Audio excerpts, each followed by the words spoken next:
ہماری بچیوں کو، خواتین کو ابھی تک غسل کا طریقہ بہت سی ایسی ہیں، میں سب کی بات نہیں کری، بہت سی ہیں جن کو غسل کا طریقہ ہی معلوم نہیں ہے، تو اس کا طریقہ کیا ہے؟ میں نا یہاں آپ نے کہا کہ بہت سو کو پتہ نہیں ہے. میں ایک چھوٹا سا واقعہ شیئر کرنا چاہوں گی کہ مجھے کہیں سے انویٹیشن آیا کہ فلاں شادی ہے اور آپ ضرور اٹینڈ کریں، ضرور ہیں. بہت اصرار کے ساتھ، دیہات کے یعنی سادہ سے غریب لوگ تھے، زیادہ افورڈنگ نہیں تھے. میرا یہ ہوتا ہے کہ اپنی درسی یا تدریسی مصروفیت کی وجہ سے کم جاتی ہوں، تو میں نہ جا سکی. انہوں نے مجھے بیٹی کی شادی کی وہ ایک ویڈیو بنا کے بھیجی کہ آپ دیکھیں کہ ہم نے اس کی شادی کی ہے.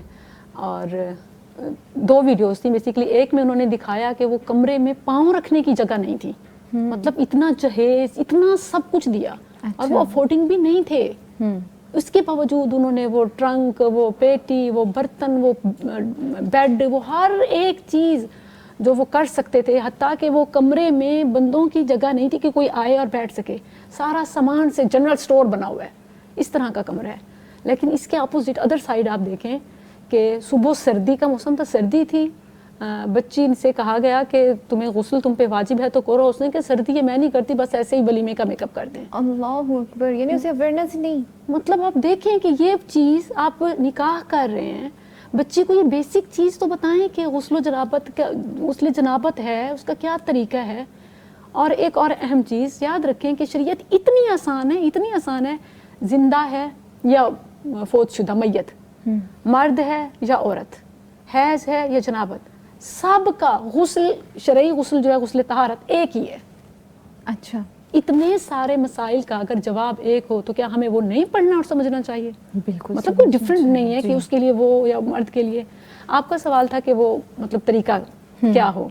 تو اس کے لیے سب سے پہلے جو حصہ ہے گندگی کا، یعنی انڈر لیگس، اس کو واش کرنا چاہیے. اگر اس سے بھی پہلے اگر ہاتھ پہ کوئی غلاظت لگی ہوئی ہے، کوئی چیز، تو پہلے ہاتھ دھو لیں، پھر انڈر لیگس واش کر لیں، استنجا کر لیں.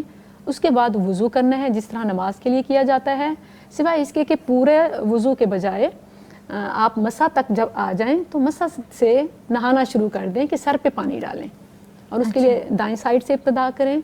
اور اس میں ایک اور نقطہ، ام سلمہ رضی اللہ عنہا نے پوچھا کہ اللہ کے نبی میرے بال بہت گھنے ہیں، بہت بڑے ہیں، تو کیا میرے لیے ہر غسل کے وقت، ایک میں ہے کہ غسل جنابت اور دوسری روایت میں غسل حیض کا بھی آتا ہے، تو دونوں میں کیا یہ میں کھولے بغیر غسل کر لوں تو ہو جائے گا؟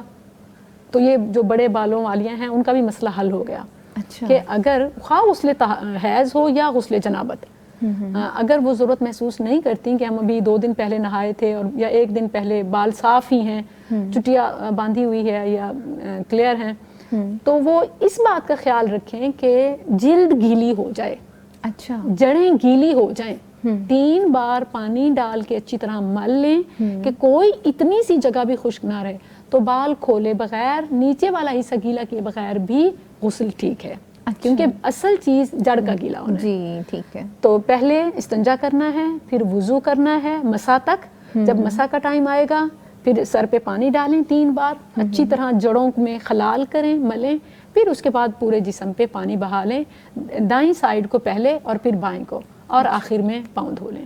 تو یہ اتنا آسان سا طریقہ ہے.